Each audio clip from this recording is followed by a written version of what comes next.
think you're at that point now after a game like that? I think you have to go every game in the same context of just this game. I thought we played well tonight.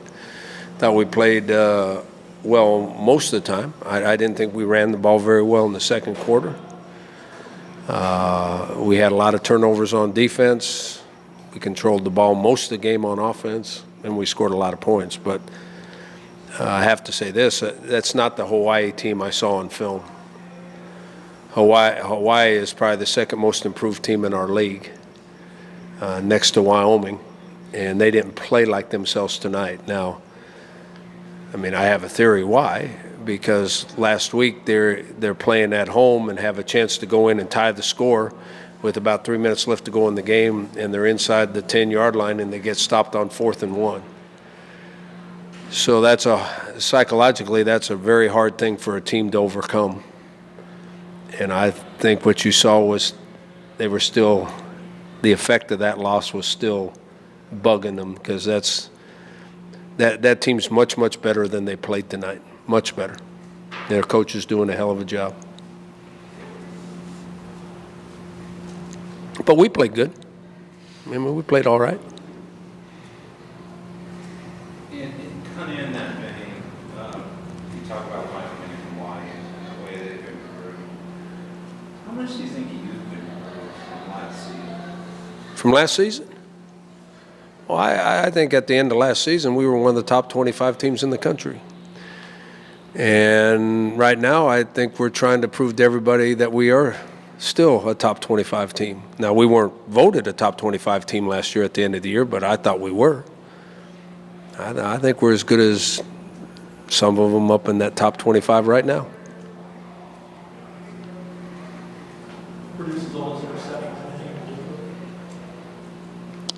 I thought we played fast tonight. I thought that we kept the game plan very, very simple. Our players did a nice job of recognizing patterns and jumping routes. And so we got our hands on a lot of footballs. I mean, we didn't we knocked 3 or 4 away. We might have had 2 more interceptions. Now, one of the interceptions bounced off their receiver. It should have been a complete pass, but it bounced off the receiver, and we scored a touchdown on it. But I thought the defense played fast tonight, and they reacted well to the plays, and that's why you get interceptions. Because I didn't think the pressure on the quarterback was extraordinary. I mean, there was people in his face, and he had to throw it on time, but he wasn't getting hit. I thought we played Ron Smith.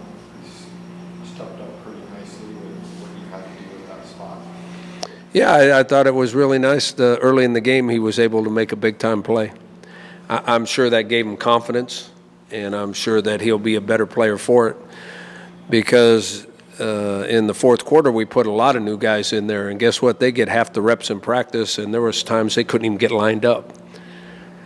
So any kind of experience that they get is good, and now Ron Smith has had to play for 2 weeks now. He's had to play, and he's going to get better just by the experience factor. He'll get better.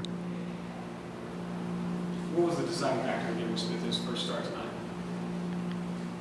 Well, we compete in practice.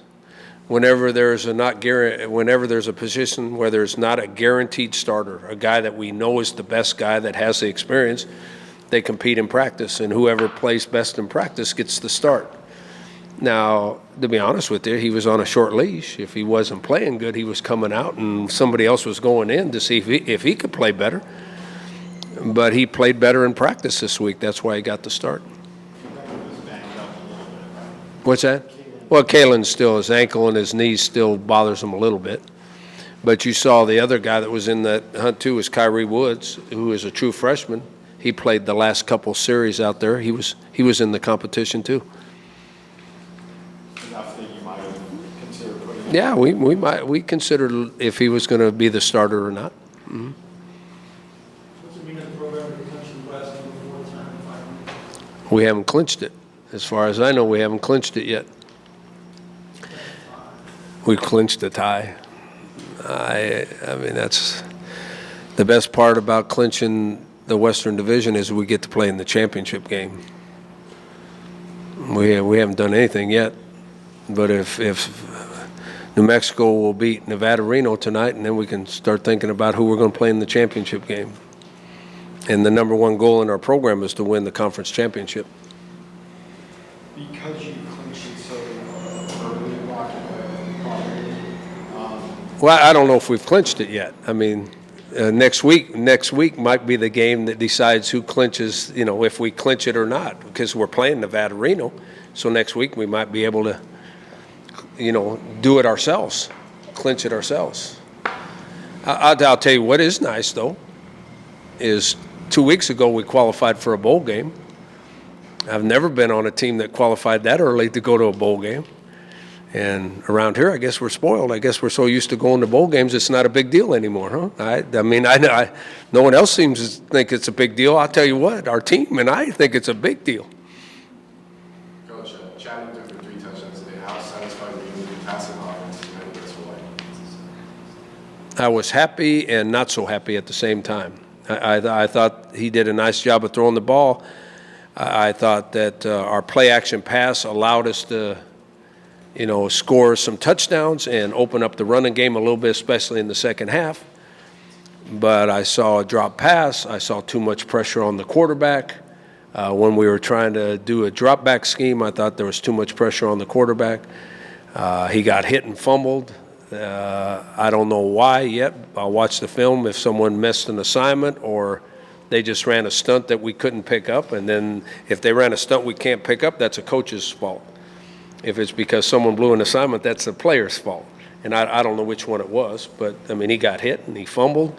So I thought he played okay. But I think for us to win the conference championship and even maybe do better things than that, we're going to have to be more consistent at throwing the football. Do you see any chance of, with these early things, you clinch a bowl early, you're on top of the division, a chance to win it? Do you see any possible letdown from this team the way it's performing right now? That's a great question because that bothers me at night, every night. That our players will be satisfied and not prepare the same way every week. And I'm counting on the maturity in our senior class to not let that happen. It didn't happen last year. And hopefully the maturity in our senior class won't let that happen because the seniors, in their mind, they have bigger and better things to do than just that. And if we want to do bigger and better things than what we've done in the past, every game's got to be just as important as the last game. But you've heard me say this a bunch of times. They will believe what they want to believe. No matter what I say, they will believe what they want to believe. So it has to come from within. It has to come from the other players. And that's why our seniors are the leaders. You got to count on their maturity to make sure that doesn't happen. And you meet with those guys all the time. So I meet with them every day we practice. Mm-hmm. So is We talk about it. Yeah, your sense now is that they are the type of guys who will. That's my sense, and we talk about it almost daily.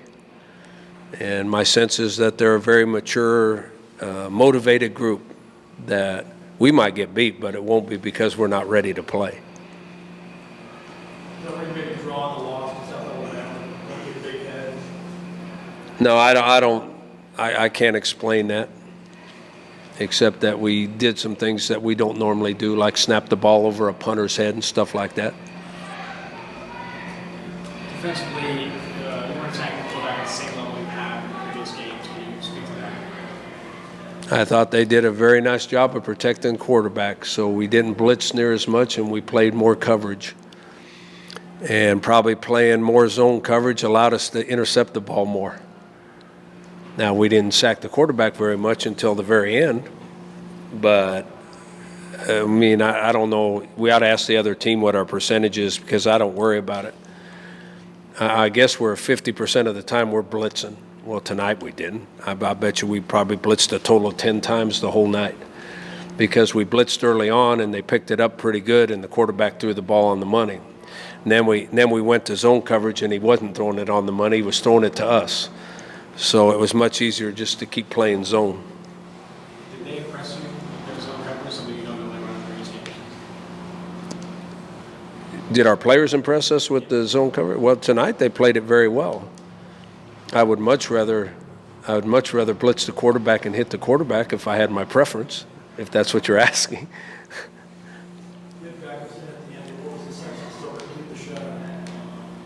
Well, in the fourth quarter, we played not all non-starters because we have one position that we're short on players, so we had a starter from another position playing that position.